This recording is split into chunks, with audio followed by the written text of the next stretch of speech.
चलिए, मेघदूत में श्लोक संख्या है 6, पाठ करते हैं।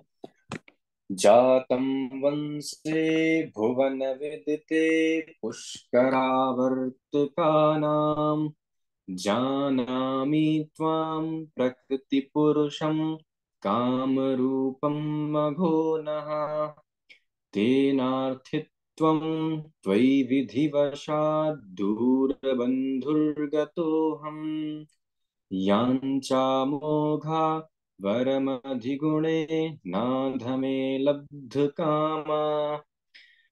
पिछले श्लोक में हमने देखा कि महाकवि कालिदास ने इस प्रकार की बात कही थी कि भाई जो कामी पुरुष होते हैं वो चेतन चेतन के विचार को भूलते हुए और अपनी अभ्यर्थना किया करते हैं। अब यहाँ पर मेघ की तरफ से एक प्रकार समझ लीजिए कि वो अपनी सफाई दे रहा है कि क्यों वो इस प्रकार के कार्य में प्रवृत्त हो रहा है, क्यों उस अचेतन भी मेघ से वह अपनी प्रार्थना को पहुंचाना चाहता है। और ऐसा नहीं है कि वे मेघ अचेतन है तो कोई निकृष्ट जाति है उसकी, ऐसा नहीं है। उस मेघ का भी परिचय हमको यहाँ पर प्राप्त हो रहा है। देखिए क्या कह रहे हैं। कह रहे हैं कि जातम वंशे भुवन विदिते पुष्करावर्तकानाम जानामि त्वाम प्रकृति पुरुषम काम रूपम मघोनः। यहाँ से देखिए, जानामि त्वाम। अब यह यक्ष जो है वो कह रहा है मेघ से, जानामि त्वाम, जानता हूँ, त्वाम अर्थात तुमको, त्वाम अहम जानामि, मैं तुमको जानता हूँ कि तुम कौन हो। कि तुम हो पुष्करावर्तका नाम, मेघों की जातियां हैं पुष्कर, आवर्तक इत्यादि जो श्रेष्ठ जातियां हैं। इन पुष्कर आवर्तक जाति, पुष्कर आवर्तक की जो भुवन विदित वंश है, पुष्कर आवर्तक जो विशिष्ट प्रकार के मेघ हैं, इनका जो भुवन विदित, भुवन विदित अर्थात भुवन अर्थात लोक और विदित अर्थात ज्ञात, तो लोक में ज्ञात है, लोक में विख्यात है। ऐसा वैसा नहीं है, ऐसा लोक में विख्यात है। पुष्करावर्तकों का जो भुवन विदित वंश है, भुवन विदित किसका विशेषण है, वंश का। तो जो भुवनों में, तीनों भुवनों में जो विख्यात है, ऐसे वंश में जातम उत्पन्न हुए, त्वाम तुमको, जानामी तो पहला परिचय उसका प्राप्त हुआ हमको कि वही मेघ कैसा है, पुष्करावर्तक नामक जो भुवन विदित वंश है उसमें यह उत्पन्न हुआ है। और कैसा है कि कह रहे हैं कि मघोनः प्रकृति पुरुषम, मघवन शब्द है और उसके षष्ठी एक वचन में बनेगा मघोनः, अर्थात मघवन का अर्थ होता है इंद्र। तो यह क्या है, इंद्र का प्रकृति पुरुष है। प्रकृतिषु पुरुषः, प्रकृति अर्थात प्रजा, और उस प्रजा में जो पुरुष अर्थात प्रधान है, तो सभी प्रजाओं में, प्रकृतियों में जो प्रधान रूप है, इस प्रकार का यह मेघ है। तो मघोनः प्रकृति पुरुषम, इंद्र के प्रधान पुरुष को। और कैसा है, तो काम रूपम त्वाम, काम रूप अर्थात अपनी, काम अर्थात इच्छा के अनुसार रूप धारण करने वाला। भाई मेघ की अनेक आकृतियां हो सकती हैं, इसलिए उसको कहा कि तुम तो क्या होगे, अपनी इच्छा के अनुसार रूप धारण करने वाले श्रेष्ठ जो पुष्करावर्तक हैं, उनके जो भुवन विदित वंश है उसमें उत्पन्न हुए हो, और इंद्र के प्रधान पुरुष हो, अपनी इच्छा के अनुसार रूप धारण करने वाले हो। इस प्रकार के त्वाम अहम जानामि, इस प्रकार के तुमको मैं जानता हूँ।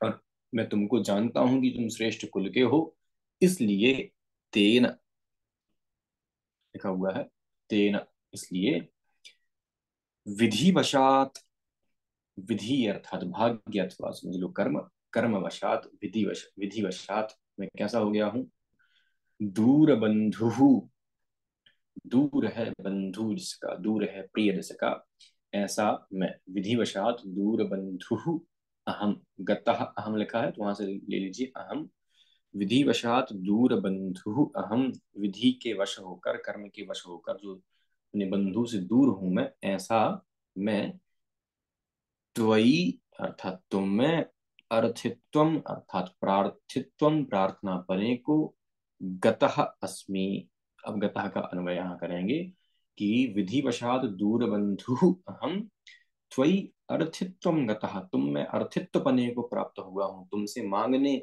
के रूप में मैं परिणत हुआ हूँ। क्यों, क्योंकि तुम श्रेष्ठ हो, और मुझे पता है कि वे जो श्रेष्ठ लोग होते हैं उनसे कुछ मांगे तो वो भरसक प्रयास करते हैं उसे वस्तु देने का। और इसी भाव को लेते हुए कालिदास ने यहाँ पे एक सूक्ति लिखी है, ये भी आपको याद करने जैसी है कि यांचा मोघा वरम अधिगुणे ना धमे लब्ध कामा। अधिगुणे, जो आपसे गुणों में अधिक हैं, जिनमें आपसे कुछ अधिक गुण हैं, ऐसे लोगों से यांचा, जो याचना की जाती है, वह यदि मोघा, अमोघ शब्द सुना होगा कि भाई अमोघ बाण है इसके, तो अमोघ उपाय है, अचूक उपाय जिसे हम कहते हैं। तो अमोघ अर्थात तो होता है अचूक, लेकिन मोघ अर्थात कि वह चूक जाए।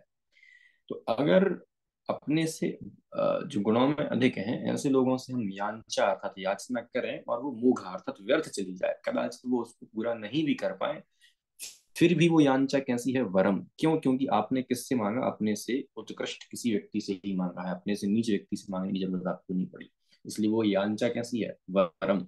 लेकिन वही यांचा अगर आप अधमे, नाधमे लिखा है उसको अलग करेंगे तो न प्लस अधमे, अधम व्यक्ति में अगर आपने वही यांचा की, और वो यांचा, वो याचना आपकी लब्ध कामा, लब्ध कामा हो जाए, काम अर्थात इच्छा को, लब्ध अर्थात प्राप्त हो जाए, जो इच्छा आपने की थी वही आपको मिल भी जाए।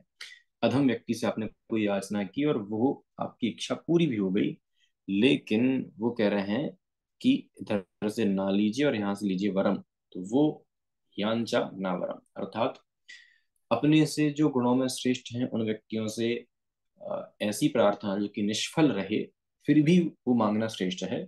लेकिन अपने से नीच व्यक्तियों से अगर कुछ मांगा जाए और वो प्राप्त भी हो जाए, फिर भी वो याचना श्रेष्ठ नहीं है। तो इस प्रकार से ये कह रहे हैं कि जो यक्ष है, वो अपने आप को अ, जो मेघ है उससे कम गुणों वाला मानता है और मेघ को अधिक गुणों वाला मानता है। इसलिए उसने उसकी इतनी प्रशंसा की, भाई तुम तो क्या हो? प्रकृति पुरुष हो, काम रूप हो, इंद्र के तुम प्रधान पुरुष हो, और इतने श्रेष्ठ कुल में उत्पन्न हुए हो, तो तुमसे की हुई प्रार्थना अगर मोघ भी हो जाती है, निष्फल भी हो जाती है, तब भी वो प्रार्थना कैसी है? वरम अर्थात श्रेष्ठ है। इस प्रकार के भाव को यहाँ पे उन्होंने स्पष्ट किया है। इससे बनने वाले प्रश्न, अ, अ, मेघ का जो वंश है वो याद रखना है, पुष्करावर्तक का वंश है। किसका प्रकृति पुरुष है? मेघ, तो मघोन प्रकृति पुरुष है। और कैसा है? कामरूप है।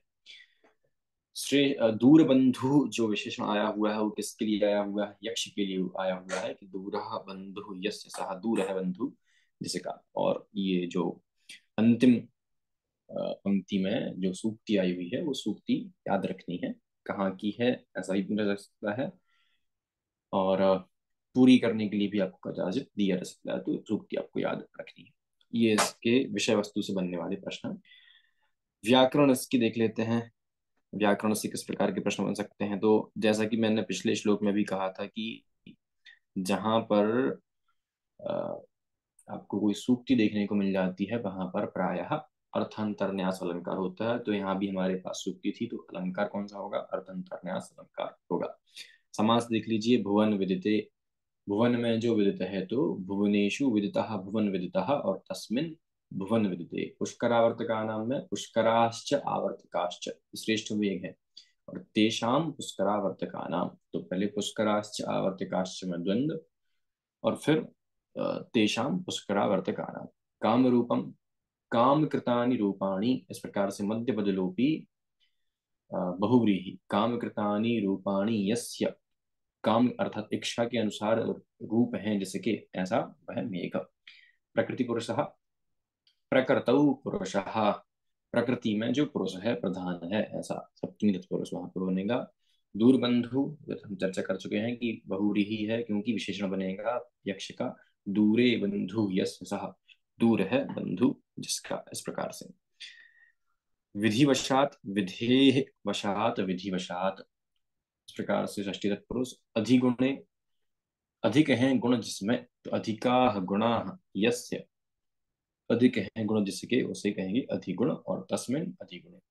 लब्ध काम, लब्ध काम यया सा, यया इसलिए प्रयुक्त कर रहे हैं क्योंकि लब्ध काम पद किसके लिए? स्त्रीलिंग के लिए प्रयुक्त हुआ है, यांचा के लिए प्रयुक्त हुआ है। तो लब्ध काम यया सा लब्ध काम, और यही पद अगर लब्ध काम होता तो लब्ध काम येन सह, लेकिन ये यांचा के लिए है, तो लब्ध काम यया सा। अलंकार के बारे में बता चुका हूं। और शब्द प्रत्यय इत्यादि देख लीजिए। विदित, विद धातु से टा प्रत्यय करेंगे तो वृद्ध बनेगा। जन धातु से ता प्रत्यय करेंगे तो जातम बनेगा। मघोना बताया था, मघवन शब्द का षष्ठी विभक्ति का रूप है। अर्थित्व में अर्थ उपसर्ग पूर्व, अर्थ इस शब्द से पहले इनी प्रत्यय तो अर्थी बनेगा, और फिर त्व प्रत्यय करेंगे भावार्थ में तो अर्थित्व बनेगा। गम धातु से ता प्रत्यय करेंगे तो गतः बनेगा। याच धातु से नंग प्रत्यय करने पर यांचा बनेगा, ये याद रखने जैसा है। और मुह धातु से घय प्रत्यय करने पर मोघा बनेगा, मोघा बनेगा, और स्त्रीत्व विवक्षा में मोघा बनेगा। और ज्ञा धातु से लट लकार में बनता है जान। इस प्रकार से व्याकरण से बनने वाले कुछ प्रश्न थे। अगले श्लोक के साथ पुनः मिलेंगे, तब तक के लिए भूया तावत मंगल।